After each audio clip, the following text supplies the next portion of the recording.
May realistic ba talagang paraan para kumita online kahit may full-time job ka na? Kung breadwinner ka, alam mo to. Gising ka ng maaga, trabaho buong araw, uwing pagod.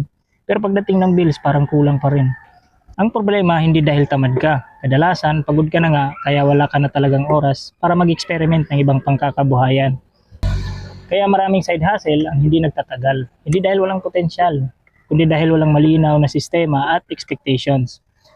Affiliate marketing, kapag tama ang approach mo, hindi siya tungkol sa paggawa mo sa buong araw. Mas tungkol siya sa consistency, pag-intindi sa proseso at paggawa ng maliit na steps kahit limited ang oras.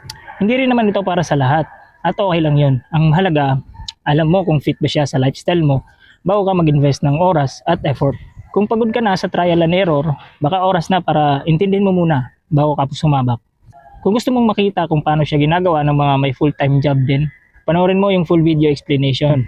Comment ka lang or message me para maibigay ko sa iyo yung video link at para makapag-decide ka na rin ng mas malinaw.